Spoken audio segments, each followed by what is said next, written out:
is a big day. We'll see how it all turns out. We have to get the final word down in concrete. Very importantly, I look forward to having the hostages come home. Trump का ऐलान, Israel Hamas युद्ध समझौते को तैयार। लेकिन Hamas सिर्फ शांति वार्ता के लिए रेडी है। हमास अब भी फिलिस्तीन देश की मांग पर डटा है। हमास हथियार छोड़ने को भी तैयार नहीं है। हमास इजरायली सेना के गाजा से बाहर जाने की जिद कर रहा है। हमास ने इजराइल के खिलाफ 3 दुश्मन देशों को युद्ध में उतार दिया है।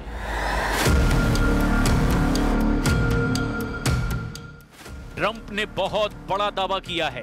ट्रंप बहुत खुश हैं। ट्रंप ने हमास के होश ठिकाने लगाने का ऐलान किया है। इससे इजराइल हमास युद्ध समझौता मुमकिन है जल्द फाइनल हो जाए। मुमकिन है कि गाजा में बारूदी तहलका थम जाए, मगर इजराइल युद्ध से दूर नहीं रह पाएगा। इजराइल के 3 दुश्मन देशों ने घेरना शुरू कर दिया है। बड़ी लड़ाई की तैयारी है।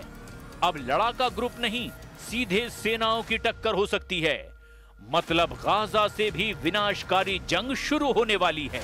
पहले तो हमास ही युद्ध का खात्मा करेगा, ये भी अब तक पक्का नहीं है। हमास ने ट्रंप को खुश करने के लिए शांति संदेश भेज दिया है, लेकिन इतनी शर्तें उसके साथ बताई है जिस पर नेतन्याहू को राजी कर पाना आसान नहीं है। हालांकि ट्रंप हमास के मैसेज मिलने के बाद अपनी पीठ खुद थपथपा रहे हैं। 8 मुस्लिम देशों को बार-बार धन्यवाद दे रहे हैं। And thank you all to those great countries that helped. We were given a tremendous amount of help. Everybody was unified in wanting this war to end and seeing peace in the Middle East. And we're very close to achieving that. Thank you all, and everybody will be treated fairly. Hamas से मिले message से गदगद Trump ने Israel को फौरन बमबारी बंद करने के निर्देश दिए, मगर इजराइल ने डिफेंसिव ऑपरेशन के नाम पर गाजा में कोहराम जारी रखा हुआ है। अल जजीरा की रिपोर्ट में दावा किया गया कि इजराइल ने ट्रंप के बयान के बाद भयानक हमला करके 24 घंटे से भी कम वक्त में 24 से ज्यादा लोगों को मौत के घाट उतार दिया। इसके साथ ही इजराइल ने गाजा में ट्रंप के पीस प्लान के पहले चरण को लागू करने की घोषणा भी कर दी है। लेकिन हमास लीडरशिप की तरफ से जो आधिकारिक बयान आ रहे हैं वो बहुत खतरनाक संदेश दे रहे हैं। शांति समझौते में सबसे बड़ा पेंच हमास के हथियार छोड़ने पर फंसा है। हमास लीडरशिप इसके लिए तैयार ही नहीं है। हमास के सीनियर लीडर मूसा अबू मरजूक की ये बातें ट्रंप के होश उड़ा सकती हैं।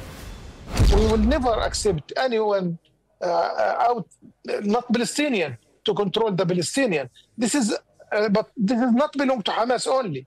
This belong all of the Palestinian and the Palestinian Authority and the PLO. They should say what their response about this.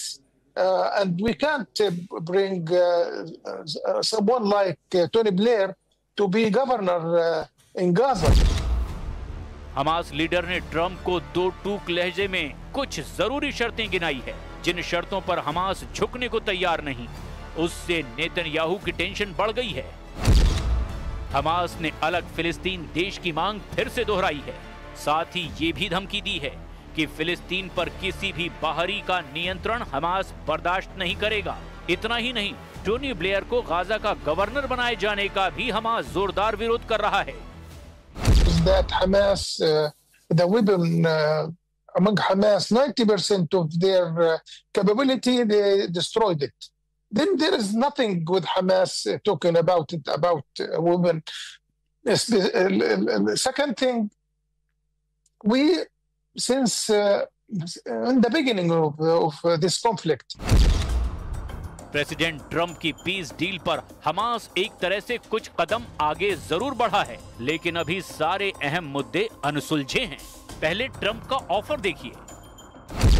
Trump की पीस डील के तहत हमास को 3 दिनों में सभी 48 बंधकों, जिनमें लगभग 20 जिंदा माने जा रहे हैं, इन सभी को रिहा करना है। इसके बदले में इजराइल हमला रोकेगा, साथ ही कब्जा की गई जमीन से हटना होगा और सैकड़ों फिलिस्तीनी कैदियों को आजाद करना है। इसके बाद गाजा का कंट्रोल अंतरराष्ट्रीय संगठन करेगा, जिसकी निगरानी खुद ट्रंप और ब्रिटेन के पूर्व प्रधानमंत्री टोनी ब्लेयर करेंगे। ट्रंप के इस ऑफर पर हमास के सहयोगी फिलिस्तीनी इस्लामिक जिहाद ने सहमति जता दी है, लेकिन हमास ने साफ किया कि वो इजरायली सेना की पूरी और अंतिम वापसी की मांग करता है, जबकि ट्रंप ने इजराइल की वापसी को चरणबद्ध प्रक्रिया बता रखा है। इसीलिए हमास भी हथियार छोड़ने को तैयार नहीं है, यानी स्थायी शांति की गारंटी देने वाला अब भी कोई नहीं है।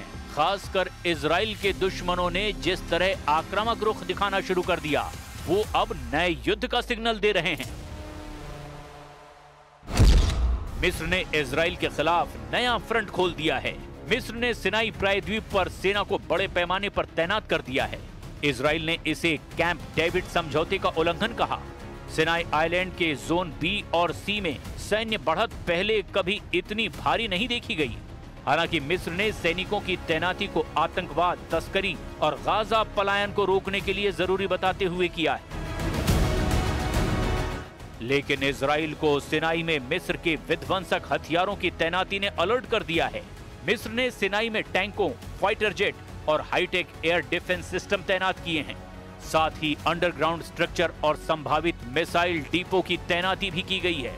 इससे इजरायली खुफिया एजेंसियां भी अब हरकत में आ गई है। मिस्र की तरह ही ईरान की तरफ से भी अब इजराइल को वॉर थ्रेट मिलने लगा है। सुप्रीम लीडर अली खामनेई ने ट्रंप और नेतन्याहू से टकराने से पहले ही तेहरान की जगह नई राजधानी बनाना शुरू कर दिया है।